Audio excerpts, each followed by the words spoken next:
Hello, I'm Adam Barralet of Crystal Connections and welcome to this new series for 2022 where I look at the astrological forecast for the coming month and then give you different guiding tips on what crystals and essential oils you can align with to thrive with these energy shifts as they happen. Now, before we dive into what's actually happening in January 2022, I want to talk a little bit about what's happening in the skies and a bit of astrology. So, first of all, you may notice that the sun and the moon travel along the same path along the sky each day or each evening. Now, I want you to imagine that that's kind of like a train track. Now, not only do the sun and the moon follow along that path, but also all the other planets do as well. I used to think they just scattered around the sky, but no, they're all going around that train track at different rates. Now, this, of course, is from our perspective here on Earth. Now, along that train track, there are 12 different stations, kind of like a train station, but they're the zodiac signs. And so when you often hear things like the moon is in Cancer, Neptune is in Pisces, or so on, that means whereabouts on the train track that planet or astrological body is. Now, this is going to be valuable to know as we go through what's actually happening this month. Now, overall, the theme for this month is it's all going to be about relationships, and especially romantic relationships. And I hate to be the bearer of bad news, but it's going to be a testing time for those relationships. However, the purpose of this video and the purpose of this series is to give you ways to deal with this and actually to make this an advantageous time rather than a tumultuous time. So the first thing to be mindful of that's actually already impacting us as we go into January is that Venus went into retrograde. Now, when a planet goes into retrograde, what happens is it looks like on that train track, it starts going backwards in the sky. Now, does a planet slam on the brakes and start reversing in the solar system? No, it does not. It's just an optical illusion created by the position of the sun, Earth, and that planet. But what our ancestors notice is when a planet goes into retrograde, whatever it governs, that energy seems to be withdrawn away from Earth. So, when Venus went into retrograde in late December, you may have noticed that there was a lack of love in your life because we know that Venus is about love. So what tends to happen is relationships tend to cool off. And you may find that maybe your partner or potential dates or that, they just kind of fade away and you start to feel a bit lonely and unloved. Now, with every retrograde, there's an opportunity here. Now, we can either have a bit of a sulk and a cry that our partner's not doing what they should be doing, there's no decent people to date, and you're just feeling unloved. Or what you can do is you can take advantage of the lesson of Venus retrograde and go, what can I do right now to make myself feel loved? Where I don't need to rely on someone else to nourish and nurture me, and then in my relationships or my potential relationships from then on, everything I get is a bonus, because I can love myself. Now, to help us with that, there are different crystals and oils, and we'll come back to them in a little while as well. Now, let's move into January. Now, the first thing that's going to be happening in the skies that's of worth note is we have our new moon in Capricorn. So, the moon will be in the same position as the sun, and that's why it looks totally dark. We can't see any of it because it's between the sun and the earth. And so we're seeing the backside is being illuminated, and we don't get to see that here on Earth. Now, each zodiac sign governs a different aspect of life. Capricorn governs our career, our public life, and in broader terms, what legacy and impact we will leave on the world. Now, this is quite a great opportune time around this start of the year each year, because what are we doing? We're contemplating maybe career changes, where we're doing with our life, what we want to achieve in that time. And the new moon in Capricorn is a really great time to do that, to think about what impact and what do I want to leave out in the public world. Now, to help us with this, the crystal that I recommend is Vivianite. Now, you can see it's this deep blue and green crystal, and what it does is it really helps to connect our heart and our third eye, our heart and our mind, and allows us to think, what does the soul really yearn for? What am I really here to do? Sometimes we can get on career paths or doing something with our life where we're kind of just doing it to earn the money. But that Capricorn tendency is to want to be successful, want to be great at something, to want to shine at something, to want to be the best. Now, this doesn't mean that your job has to necessarily be where you make your big difference. Maybe you do have a side hustle. Maybe you volunteer. Maybe you do something else that makes a big difference in the world. But are you giving it enough attention? And if not, and is that really feeding your soul? And if not, Vivianite can actually help you to really connect with that. If you're kind of wondering, I don't know what I'm meant to be doing with my life. I don't know what my gift is, what my legacy will be, what I'll be remembered for. Then working with Vivianite, especially in the evening, it's a kind of a crystal of the darkness, can really help you to find that kind of, that yearning that your soul has. Vivianite also brings an essence of patience, because if this is a soul mission, then the soul is ever patient, the soul is immortal, and if you don't get it all done in this lifetime, guess what? You can do it in the next lifetime. The oil that goes really well with this is Petitgrain essential oil. Now, Petitgrain essential oil is gifted to us from a very generous tree in the aromatherapy world, the bitter orange tree, that not only gives us Petitgrain, but also from its fruit gives us bitter orange essential oil, and from its blossoms gives us neroli or orange blossom essential oil. Petitgrain is steam distilled from the leaves and the twigs. And before we get these extravagant oils like the fruit oils and the flower oils, what does a tree need to grow? The branches and the twigs and the leaves. And so Petitgrain is very much an oil of foundation, having a strong foundation. It's really good for people that tend to set goals or have plans and they don't follow through, or they fall apart, or they don't go to plan in any way. This is like the cement slab of your house, that you want to have a strong foundation. And Petitgrain is beautiful to help slow us down. It has a similar chemical constituents to lavender, so it's very, very calming. And what you're going to find, this is a great one to diffuse and to use in the evening to pop on the soles of your feet, or to have in your bedroom diffuser. Just get to slow down. And kind of before you rush into 2022, sit on the new moon, quietly outside, maybe inhaling your Petitgrain, and make some real strong plans. This is what you will want to achieve, but how are you going to do that? I saw a great thing on Instagram where there may be something that seems almost impossible. Maybe you want to have an extra $1 million this year. And then the challenge is, can you write 20 different ways to actually do that? And it's about getting the brain ticking and thinking outside the square.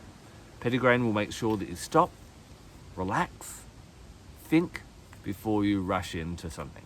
So that's a really great thing to do with the new moon that will be on Capricorn on the 3rd of January. Now, I forewarned before that there's going to be a lot of love issues, and we've already got Venus in retrograde that's happening throughout January. Not only that, but on the 9th of January, Psyche, an asteroid, goes into retrograde.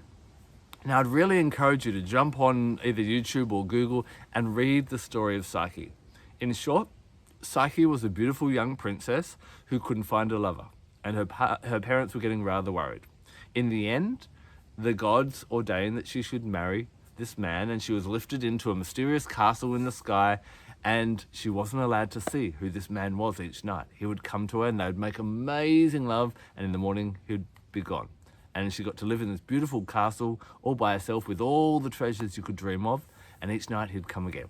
Now after a while, her mind started ticking and she started to wonder who it was. And so one night, once they'd made love and her partner was asleep, she got a lamp, shone it on the lover, only to realize it was actually Eros or Cupid, the god of love, and Aphrodite or Venus's son. With such a shock, she jolted and a bit of wax fell on him, woke him up, and he realized that she had broken their pact. And he flew off, upset and disappointed, and didn't return the following night. In the end, Psyche had to do all the different, almost impossible tasks, like a whole pile of grains into 4 piles overnight that Venus or Aphrodite set for her. Each of these she ended up actually completing with the help of a few friends and helpers along the way. But what Psyche represents is, whereas Aphrodite is about the love and the romance and the attraction we have in a relationship, Psyche is about that soul and how the soul develops. Now I want you to think about when we're in a relationship, what that relationship does to us and how testing it is. And there are points that my partner hits and brings out of me that no one else can because of that intimacy. And Psyche is about how that soul grows and that soul's evolution through love. So when Psyche goes into retrograde, her supporting that soul advancement again disappears as well. So now we don't have Venus and we don't have Psyche supporting us in our relationships. For me, what I find, Psyche retrograde is probably one of the most challenging times each year for me and my romantic relationships. We really just don't see head to head. And this is what you start to wonder, is the relationship that I'm in what I really want? Is this what my soul yearns? The test of Psyche retrograde is to discover, do I actually want to be in this relationship? Is this fulfilling my soul? And am I willing to give everything to be in this relationship like Psyche had to be? Once a planet or an asteroid moves out of retrograde, then that time of contemplation ends, and we can then have a bit more clarity. We have the support of Psyche again, and we can then decide, okay, maybe this is not the right relationship for me, or maybe some serious changes need to help. Now, to really support us during this time, the crystal that I love is Kunzite. Kunzite, in my opinion, is one of the highest vibration pink crystals on planet Earth. And this is the soulmate crystal. It really helps us to connect and bring souls together, and it really can help you to get clarity on, is this person my soulmate? Is this person Mr. or Mrs. Right? Or are they just Mr. or Mrs. Right now? And if we do want to grow and we want to be with that person who we're meant to be with, Kunzite can help us to bring clarity with that. To pair with that, try using pink pepper. And pink pepper is great to actually mix with the carrier oil and massage over the heart chakra. And it's really good for breast health as well. Pink pepper is an oil of discernment of the heart. And it helps us to decide whether we want to get into a relationship, stay in a relationship, or leave a relationship. Now, during Psyche retrograde, if you're single, you're not spared either. What you may feel as well is that the suitability of dates or suitors or partners may seem to drop off. And again, you'll start questioning, what do I really want from my partner? So this can be a really great learning time. Now, it's going to get testy, because remember, we're not getting what we want from our partner with Venus retrograde. We're not feeling nourished and nurtured, and we're learning how to nourish and nurture ourselves. And Psyche is also going to cool things off as well. So we're going to feel rather unloved. On the 14th of January, Mercury is going into retrograde, and it's in Aquarius. Now, when it goes into retrograde in Aquarius, I love my Aquarian friends, but sometimes they can be know-it-alls. And there's kind of this tendency to become a bit snappy, to become a bit know-it-all, to be a bit blunt in our conversations, and also to be a bit of bickering. Now, this is not going to help if you're in a kind of shaky relationship romantically at the moment. So we really want to watch how we speak. We want to be a bit calmer, a bit more gentle, and maybe listen a little bit more. For that reason, I suggest during Mercury retrograde, having a bit of Angelite. Angelite is obviously a soft blue crystal with the throat chakra, so it softens the way we speak. And more importantly, it allows us to listen. It allows us to listen to what other people are saying, but it also allows us to really, truly hear what our partner is saying and work out, is this the person that I want to continue down my life path with or not? To pair with that, a bit of Roman Chamomile can be really, really beautiful. For me, Roman Chamomile also works with the throat chakra and can be really nice to either anoint on the throat chakra or to pop in the diffuser, or it's great to pop a drop of it with your nighttime moisturizer, massage that over your face and down over the neck and even a little bit over the chest as well. And this is going to bring this calmness and allow you to be a bit more gentle in the way that you speak to other people, but also how you speak to yourself as well. Now, by the end of the month, as we're starting to get on in the month, on the 17th of January, we have our full moon in Cancer. Now, Cancer is the opposing sign and the opposite train station to Capricorn. So whereas Capricorn is all about your public life and your career and your legacy, guess what Cancer is about? Your home life, your private life, your family life. So we've already been kind of, evaluating our relationships and working out whether these are the relationships we want in our life, our most intimate ones. And the full moon, of course, is a time when the moon is on one side of the earth, the sun is the other. So we have a yang energy on one side, a yin on the other. We have perfect balance between both. It's a great time for birthing and manifesting. This is a time when you want to sit outside under the full moon and you want to make wishes or desires or requests or do spells or create visualizations or whatever you like to do on the full moon about how you'd like your home life to be. Now, this can be to do with your romantic partner. This can be to do with your children, your parents, your housemates, whoever those people that know you really intimately well. And you'll know that people who know you publicly and know you privately will know you differently. This is all about your public life. How can you improve your home? So what I recommend during this time is the crystal Howlite. Howlite is a crystal of peace. And, we know that what happens in the world can be quite challenging, can be quite overwhelming, can be quite tumultuous. And we always want to go back to a home of peace. And Howlite really helps to promote that. It's great to grid around the home, but I also love to have it either next to my bedside table or a small tumbled stone in my pillowcase. And what I've found is that it promotes really peaceful and sweet dreams as well. So it's a really nice, gentle one. And this is a great energy to work with on that full moon in Cancer because we want to bring more peace into our home. Maybe you want to grab 4 pieces of Howlite and program them with this visualization of exactly how you'd like your home life to evolve, and then grid that in the 4 corners of your home to help. Again, the oil that pairs really well with Howlite is I've chosen Roman Chamomile as well. You have these white petals on the chamomile which connect it to the moon, and again, it's all about that gentleness and that peace. Now remember, when working with the full moon, it's not just about sitting outside on the full moon and making a wish like we do when we blow out our birthday candles. What happens is we are saying, I want to change in my life.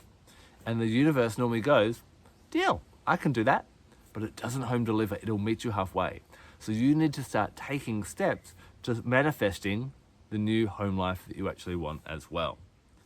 Now, as the month comes to an end, on the 29th of January, Venus will then go direct. It'll look like it starts coming the right way in the sky.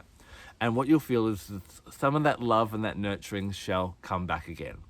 It is worth noticing that normally when a planet is going retrograde and when it's going direct, kind of when it's going in and out, those tend to be when the issues around or the lessons of that planet or astrological body are most felt. So again, around the end of the month, there may be a few days where you're really not feeling loved at all. A bit of rose quartz. Rose quartz is said to be connected to Venus because her blood fell upon it, turning the white quartz into pink, and it has a gentle and loving and soothing energy. Whereas Kunzite is really that deep kind of soul love. This is just gentle and soft and very forgiving, understanding and compassionate, and can help to bring a bit of nurturing to us and can be a bit softer in our relationships as well. Rose essential oil is going to be really powerful to work with as well during this time.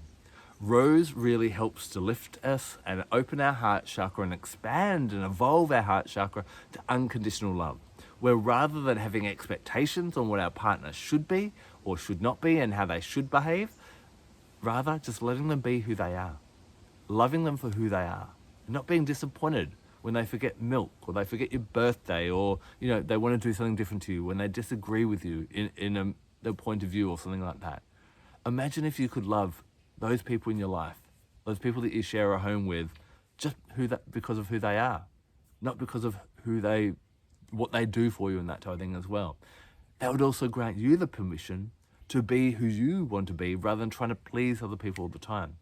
And working with Rose, which I call the Queen of Immunity, using her aromatically, using her topically, can be really powerful for helping your immune system to feel more strength and not get dragged down by other people, but to also open your heart and love a little bit more. So the other things to be mindful of during Venus retrograde is Venus is not just about love. She's about beauty, she's about taste, and she's about material abundance. What tends to happen during Venus retrograde, and it's about 40 days that Venus retrograde will go over, is our taste levels can go down. So in January, I would not recommend changing your hairstyle, going out and revamping your wardrobe, redecorating, or doing anything drastic. What tends to happen if we do that during a Venus retrograde, once Venus goes direct again, we tend to realize, oh, maybe that idea or that decision wasn't the best at all.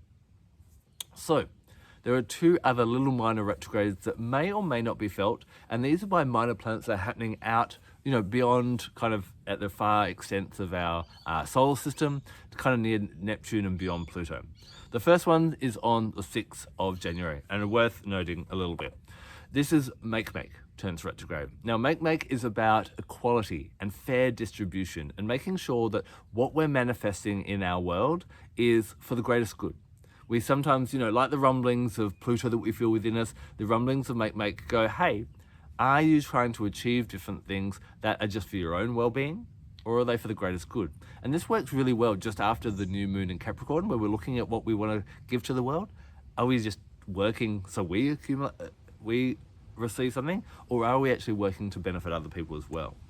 Snowflake Obsidian, you can see, is this beautiful crystal with the black and the white. It's very much about yin and yang, very much about balance and power, the power of balance. And it really questions us to make sure that there is a fair distribution of effort, of wealth, of assets, of resources around the world.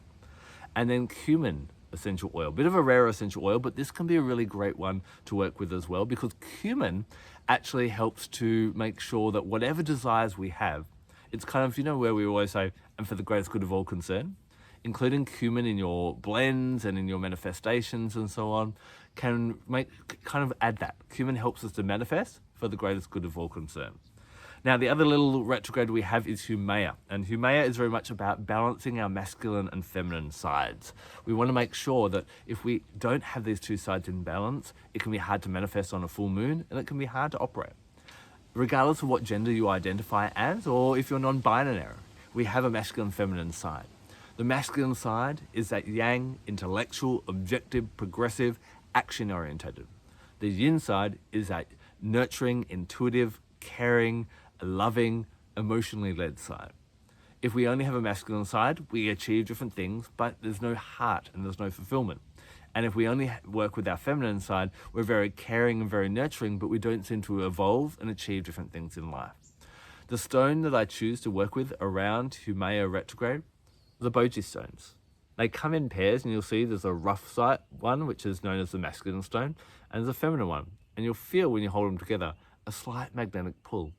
What I like to do around Haumea retrograde is I just hold them in my hands and hold them close together, and I kind of feel this yin and yang energy flowing in between the two. And I look at, do I need to balance one side or the other? The oil that has the most balance in yin and yang is yarrow essential oil. It is believed, especially in the East, that of all the plants that they work with, yarrow has both yin and yang in equal amounts. And so it's a really great one for purging any excesses and reharmonizing any lopsidedness in your masculine and feminine sides. So in 2022, do you need to be a bit more nurturing and caring and follow your heart? Or do you need to be a bit more planning and maybe lean into that petitgrain with the new moon as well and start to get some structure so that you can actually achieve those things you care so deeply about? January is a great month for us to learn lessons on exactly what we yearn for in our relationships and what we want to contribute to the world. Make sure that you lean in to the gifts of Mother Earth. She is our mother and she cares about our well-being and she wants to see us thrive. With all these shifts and turns that we experience throughout the month of January, we can either find it's too hard, we can feel unloved by our partners, and we can fall on the floor and have a cry. Or you can put on your big boy or big girl pants, grab your crystals and your essential oils, and thrive, learn the lessons that the planet and the universe want us to know, and evolve throughout this month. Thank you for joining me for this video. I'd love to hear your feedback on whether you like this forecast and if you'd like me to continue month on month to let you know what's happening in the skies and what gifts from Mother Earth we can use to make sure we thrive. Take care. Enjoy January 22. I'm Adam Barralet, Crystal Connections. Blessed be.